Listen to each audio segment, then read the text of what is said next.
Baik,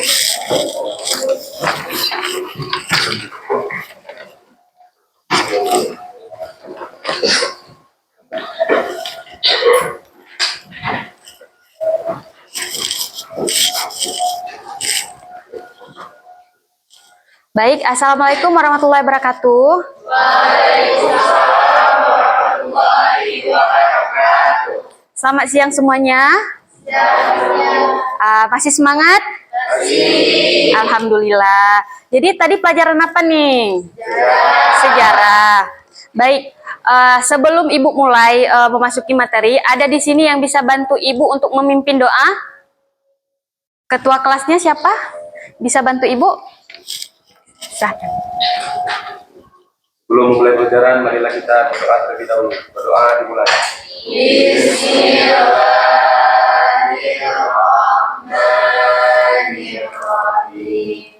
Rabbi zidni ilman warzuqni fahman. Raditu billahi rabban wa bil islami dinan. Nabi Muhammadin nabiyyan wa rasulan. Rabbi shrah li sadri wa yassir li amri wahlul 'uqdatam min lisani yafqahu qawli. Terima kasih yang sudah memimpin doa. Nah, untuk teman-teman semuanya di sini ada yang udah kenal Ibu? Belum. Sebelum kita mulai, terlebih baiknya Ibu memperkenalkan diri, karena kata pepatah tidak kenal maka tidak sayang. Jadi izinkan Ibu memperkenalkan diri. Nama Ibu adalah Cut Aidilatul Aula. Ibu mahasiswa PPG, Prodi Bimbingan dan Konseling dari Universitas Yahkuala.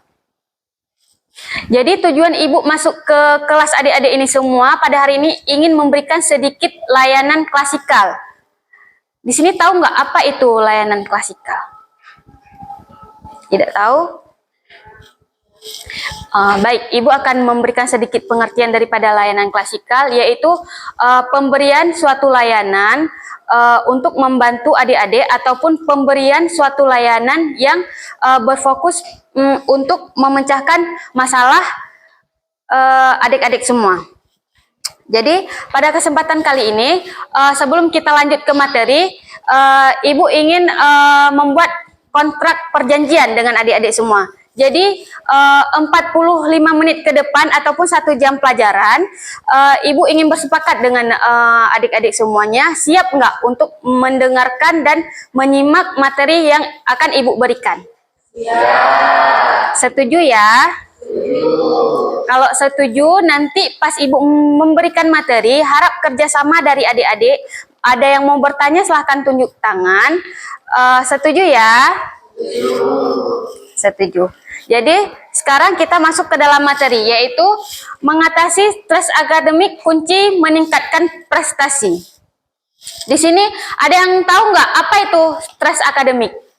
2 orang boleh menjawab. 2 orang pertama. Siapa yang tahu stres akademik? Ada yang tahu nggak? Nggak apa-apa, jawab aja. Semua jawaban dari adik-adik ini benar. Silahkan. Itu menurut saya stres yang dialami orang ketika dia kelelahan dalam belajar. Iya, bagus sekali jawabannya. Ada yang lain? Tahu? Jadi, iya, yang benar sekali yang dikatakan oleh kawan kita tadi. Siapa namanya?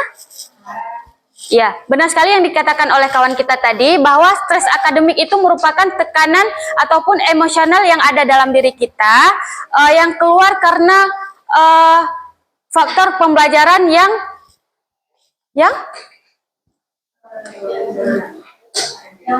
jawab aja, nggak apa-apa ya, yang terlalu berat, sehingga membuat kita menjadi tertekan dan mengalami stres.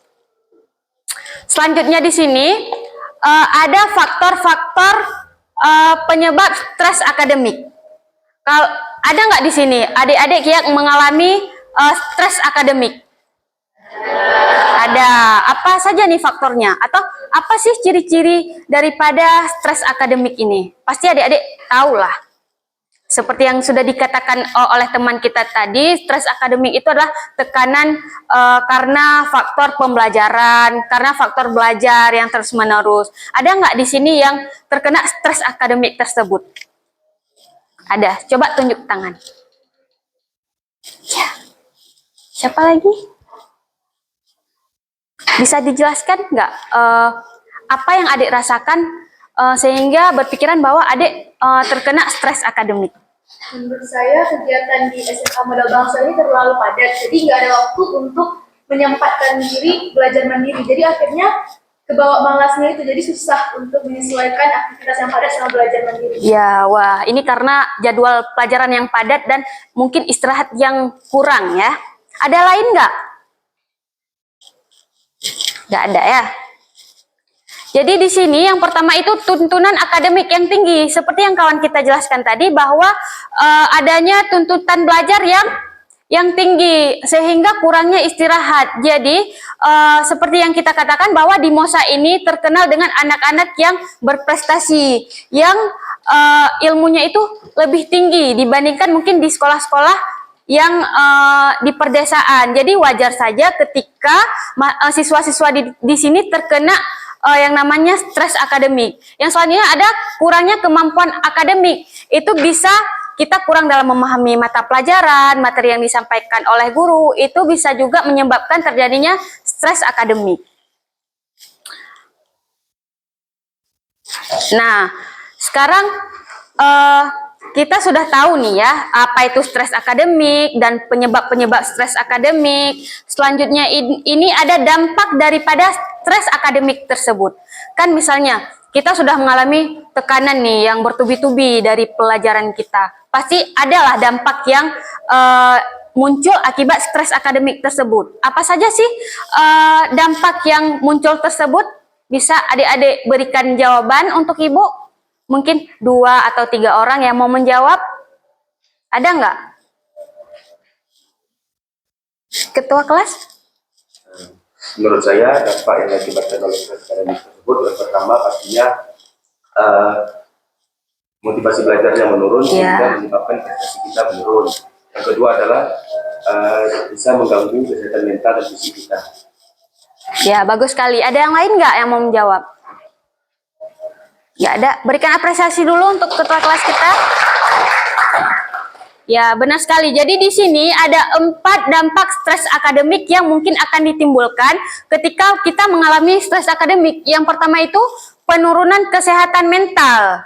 Jadi kita bisa merasakan depresi atau kelelahan fisik dan lain sebagainya. Yang kedua di sini ada penurunan kesehatan fisik. Kita bisa merasakan sakit kepala, sakit perut maupun mual. Itu merupakan dampak daripada stres akademik. Selanjutnya ada yang namanya penurunan hubungan sosial. Tahu nggak penurunan hubungan sosial itu apa? Tahu nggak dari teman-teman? Coba siapa? Membuat kita jadi malas bergaul. Iya, yang lain? Bisa membuat kita tuh jadi lebih suka. Ya. Ada yang lain? Jawabannya bagus-bagus sekali nih ya. Ada yang lain nggak yang mau menjawab?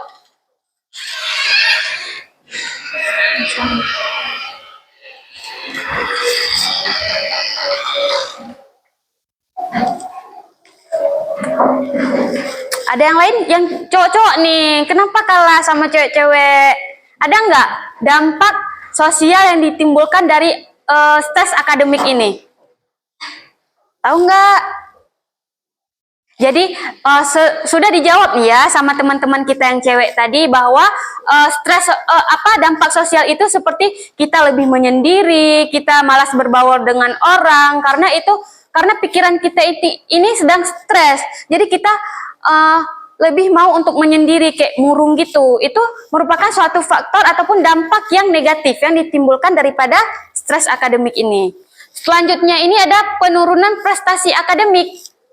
Nih, ini yang paling parah nih. Wah, penurunan prestasi akademik loh. di sini ada nggak yang nilainya dari tinggi menurun? Ada kan? Pasti perasaan adik-adik pas tahu nilainya turun itu gimana? Sedih, kecewa, kesal, marah. Itu kita nggak bisa tuh luapkan ke orang lain karena kenapa faktor tersebut, kenapa itu bisa terjadi? Karena kita mendapatkan tekanan dari berbagai sisi sehingga kita terjadinya stres akademik seperti tuntunan dari orang tua, harapan orang tua, tuntunan nilai yang tinggi. Ini kepala kita ini nggak sanggup menampung, jadi terjadilah tekanan stres akademik sehingga prestasi yang sudah kita dapatkan ini menurun. Karena apa? Karena stres akademik tadi. Nah, begitu ya teman-teman. Selanjutnya ini, kan kita sudah tahu nih stres akademik apa, faktornya apa, dampaknya apa. Sekarang Ibu ingin memberikan sedikit cara-cara bagaimana sih cara mengatasi stres akademik itu. Ada nggak dari adik-adik di sini yang ketika sudah lelah belajar, ketika sudah bosan dalam pembelajaran, ada nggak dari adik-adik ini sesuatu hal yang menyenangkan yang adik-adik lakukan? Nah, contohnya apa? Coba.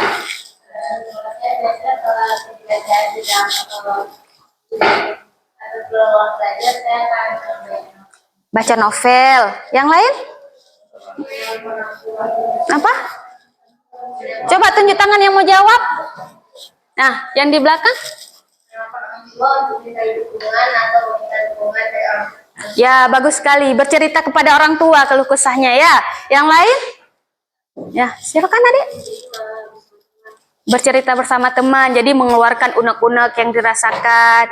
Wah, bagus-bagus sekali nih ya, hal-hal yang dilakukan untuk mengurangi stres akademik. Jadi, tips and trick dari Ibu di sini, cara mengatasi stres akademik di sini yang pertama itu mengatur waktu dan prioritas. Jadi, maksud di sini apa? Kan pasti dalam kehidupan kita sehari-hari ini bukan hanya tentang belajar. Kita pasti ada jadwal-jadwal lain, jadwal-jadwal yang kita suka, yang tidak kita suka pun kadang-kadang menjadi rutinitas sehari-hari. Kadang-kadang ada jadwal yang penting dan jadwal yang tidak penting. Yang tidak penting itu pun kadang-kadang menjadi kewajiban yang harus kita laksanakan. Jadi, kita harus pandai-pandai mengatur dan memprioritaskan mana-mana saja hal positif dan negatif. Misalnya, belajar itu kegiatan positif atau negatif? Positif. Bermain tanpa kenal waktu itu positif atau negatif? Negatif. Jadi, di sini cara yang dapat kita lakukan untuk mengurangi tekanan stres akademik itu yaitu mengatur waktu sebaik mungkin. Misalnya, dari bangun pagi nih, kita sholat subuh, sempatkan untuk membaca buku, untuk belajar. Nah, jadi di situ kita dapat menambahkan pengalaman dan menambahkan wawasan ilmu pengetahuan kita. Jadi dengan begitu, pelajaran-pelajaran kita dapat ditangkap sedikit-sedikit. Jadi tidak adanya tekanan yang begitu besar. Oh, Bu, saya nih bosan selalu belajar di masa ini. Terlalu fokus untuk belajar, kayak nggak ada waktu untuk bermain. Atur waktu sebaik mungkin. Bisa pulang sekolah bermain sebentar, habis itu belajar lagi. Gunakan waktu untuk beristirahat. Jangan sampai tidak ada waktu untuk beristirahat. Sampai-sampai adik-adik semua ini bergadang. Misalnya sekolah kita dari pagi masuk jam 7.30. Kan itu terlalu pagi. Ada juga sekolah-sekolah yang masuk jam 8. Tapi adik-adik ini masuk jam 7.30. Wah, itu hebat sekali kan. Jadi kita pulang jam 1.10 ya, kalau nggak salah. 1.10. Nanti mungkin di siang-siangnya adik ada les-les lain atau apa segala macam. Pasti itu tidak ada waktu adik untuk bermain di pagi sampai sorenya kan. Jadi adik gunakan waktu untuk bermain dan bersantai-santai itu di malam hari. Jadi kadang sampai lupa waktu, sampai adik tuh bergadang sampai jam-jam 2 belum tidur, jam 3 belum tidur. Itu akan kita mengalami kelelahan. Jadi pas besoknya ke sekolah, kita mengalami ngantuk dan lain sebagainya. Mata pelajaran yang diberikan oleh guru itu tidak terserap. Jadi ketika itu terjadi, maka kan nilai kita akan anjlok tuh. Ketika nilai kita anjlok, kita akan merasa sedih dan terjadilah tekanan stres akademik ini.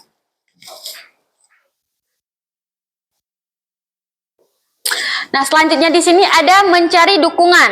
Nah, siapa tadi yang ketika sedih dan murung dan gara-gara nilainya anjlok menelpon orang tua dan bercerita? Ya, itu bagus sekali. Itu satu hal yang sangat positif yang dilakukan oleh adik-adik. Jadi, ketika kita merasakan tertekan atau kita merasakan stres, usahakan untuk bercerita kepada orang-orang yang dapat kita percaya. Karena itu akan mengurangi rasa stres yang ada pada diri. Nah, selain itu, mungkin dari adik-adik di sini ada yang mau memecahkan permasalahan stres ini dengan hal-hal lain. Mungkin saya ini tipe orang yang tidak bisa bercerita, Bu. Saya malu jika bercerita dengan kawan. Nanti diejek-ejek sama kawan. Oh, saya nggak terlalu akrab, Bu, sama orang tua. Saya nggak bisa nih menyalurkan apa yang ada dalam pikiran kita. Jadi kita bisa salurkan dalam hal-hal lain. Di sini ada 5 nih. Ada 5 teknik relaksasi untuk mengelola stres. Yang pertama, meditasi. Yang kedua ada yoga, yang ketiga ada olahraga. Di sini ada yang nggak suka olahraga nggak? Ada yang nggak suka olahraga? Nggak ada, semua suka ya. Kalau olahraga nih biasa adik-adik di sini main permainan apa nih? Olahraga apa yang disenangi? Coba tunjuk tangan, siapa? Yang suka olahraga? Yang nggak suka olahraga siapa? Nggak ada. Yang suka olahraga? Nah, olahraga apa suka nih ketua? Jogging. Yang lain adik nih? Badminton. Lain? Ini dari tadi senyum-senyum. Olahraga apa yang disenangi? Bola. Wah, kalau anak cowok nih pasti semuanya suka bola. Ada yang nggak suka bola anak cowok nih? Atau suka main apa tuh namanya, Barbie? Nggak ada ya, suka bola semua kan? Nah, itu ini semua merupakan teknik relaksasi yang dapat digunakan untuk menghilangi tekanan stres akademik. Nah, sebelum Ibu akhiri nih ya, ada nggak dari adik-adik semua yang dapat menarik kesimpulan yang materi yang Ibu berikan tadi? Siapa nih yang dapat berikan kesimpulan? Itu yang di belakang. Kesimpulan dari materi Ibu.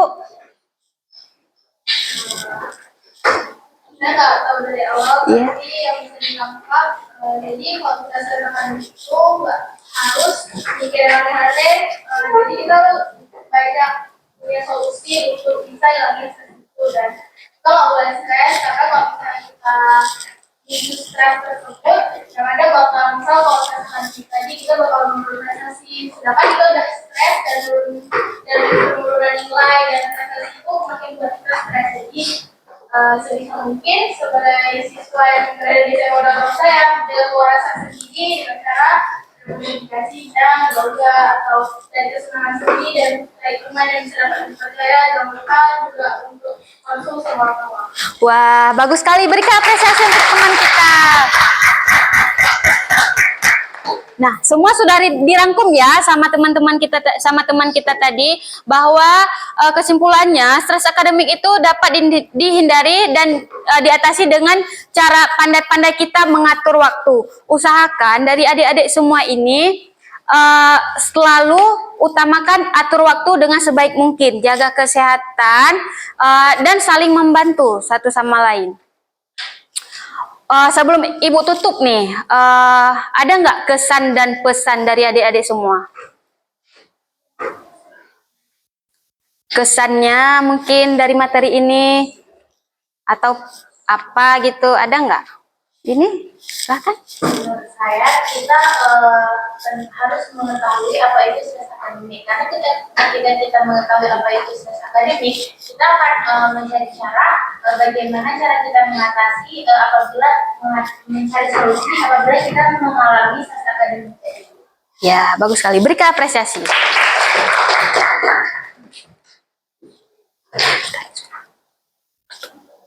Nah, terima kasih ya untuk adik-adik semua yang telah memperhatikan materi Ibu hari ini. Mungkin Ibu akhiri cukup sampai di sini. Terima kasih atas perhatiannya. Mungkin kita akan berjumpa di lain kesempatan. Ibu akhiri, assalamualaikum warahmatullahi wabarakatuh. Waalaikumsalam warahmatullahi